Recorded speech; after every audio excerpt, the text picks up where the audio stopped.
Okay.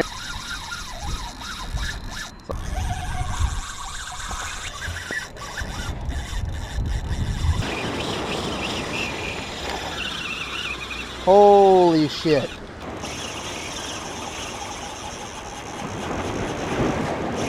Oh my God. Second wind? A lot? Second wind a lot? I don't do a lot of these videos, and I don't plan to. But the goal for today is I want to unbox a few new items that I've gotten. I want to talk about how I'm going to use them and why I bought them. I'm going to talk about a few things that I've bought over the past few months and what we're going to do with those. Let's get into it. First and foremost, I just bought some new Penn fishing gear to replace some of my older stuff that I've been using for going on 3 years now. That being said, the older ones aren't having issues or any kind. They're just old. First off is going to be this Penn Pursuit 3 8000. Get it out here. Now, are there nicer reels from Penn? Absolutely. Penn makes some excellent reels. But for the money, for $57, I think is what I paid for this, that's hard to beat. We're talking about, you know, an aluminum spool, stainless bail that's coated. The spool is undercut, so lightweight. It's got the Pursuit 3s have the HT100 drag washers, carbon fiber. They last forever. I have some experience with these on some of my other rods, and they're just so smooth and sensitive. I absolutely love it. They have the rubber gasket on the spool to keep your braid nice and tight on there, as well as, you know, a line out indicator. Now, on top of the 8000, I also picked up the 6000. I'm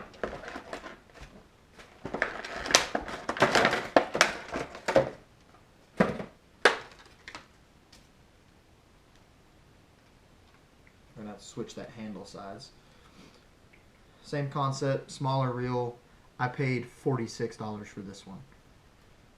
Once again, it's just hard to beat for the money. Yes, there's a lot nicer ones, but for what I'm going to do with these, I just don't want to go drag a $200+ reel through the mud and the salt and just general abuse that I know I'm going to show to these things. So, here's what these are going to be replacing. This is what the 8000 is going to be replacing. Which, I mean, you can see just how nasty this thing is. Yes, guys, I take better care of my reels than this. This has been getting used every single weekend for the past month and a half. And they get cleaned off after every trip. But I just got back from one, a particularly muddy one at that. So I need to get it cleaned. But this 8000 is going to go on this 10-foot All-Star rod. And this is an older All-Star from back when they were made in the United States. Now, as far as the 6000, it's going to be replacing my Okuma 8-foot medium surf rod that you may recall a couple videos ago got broken while snagging. So I've got a rod to replace that, which is the Penn Prevail 2 8-foot medium surf rod. And I'm really, really liking this rod. And I'm going to go over a few reasons why and why I chose to go with a Penn rod. Because historically, Penn has always made great reels. I've been a Penn fan for a long time. For the money, I'm of the opinion that they're very hard to beat. As far as rods go, Penn rods have pretty generally been trash for a long time. Now, that has changed in the past 1 to 2 years. Penn really stepped their game up making their rods. And I'm one of those that's super particular about my handle, the grip on my rods. I can't stand foam. Absolutely drives me nuts. And on a surf rod, I like a nice slim grip, so foam just doesn't do it for me. On top of the fact that it just gets torn up, it's just nasty. Typically, I like a cork handle, but the handle on this is nice. And it, for an 8-foot, it doesn't have the giant butt of the rod, so you're actually going to be able to still put this in some small rod holders if you need to. I don't ever have a reason I need to. But on top of that, it actually has wind grips, which I'll show you on some of my other rods too. But the biggest feature, in my opinion, that Penn has added to really improve their rods is the DuraGuides. The Penn DuraGuides are a solid stainless guide, no inserts. And in the past, I have watched people buy new Penn rods and cast the eyes out of them first cast. These DuraGuides, not the case. Like I said, solid stainless, no inserts, so they're very, very hard to damage. There's no ceramic to crack. There's no insert to pop out.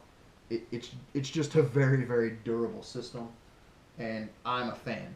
The first rod that I saw them come out with that had these DuraGuides, I bought it. And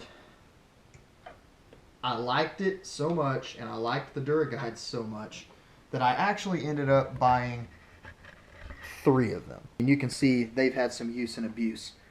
I got these rods with the reels, let's see, 6 months ago, and I have caught countless fish on them. And the guides are just amazing. They have wind grips. I like the basic bitch blue on the reels. Don't judge me. Ignore that I've got a 3/4 ounce swim jig on that light rod. You know, desperate times call for desperate measures. That's all I had that day. That's where I've gotten some experience with these, some of the newer stuff that Penn has come out with in the past year on their more low-cost setups, because those reels also have the HT100 drag washers and everything, and pretty well it's the same reel as these, just in a smaller side with some fancy colors. I've already had the Penn Pursuit 2s in my surf rod sizes. Loved them. Got the Pursuit 3 LEs in some bass rod sizes. Caught everything under the sun on them, and they've been great. That's what led to me making the decision to stick with the Penn Pursuit line, because they upgraded it so much for the 3s. Nothing I own is ever going to be, this is for catching this specific fish or doing this specific type of fishing. When I buy something, it's going to be used for all different manner of activities. These may get switched onto boat rods and be catching catfish off a boat one day. They're going to be used for snagging spoonbill in excess of 100 pounds. They're going to get spooled with 40-pound Power Pro braid on the 6,000 and 50-pound on the 8,000.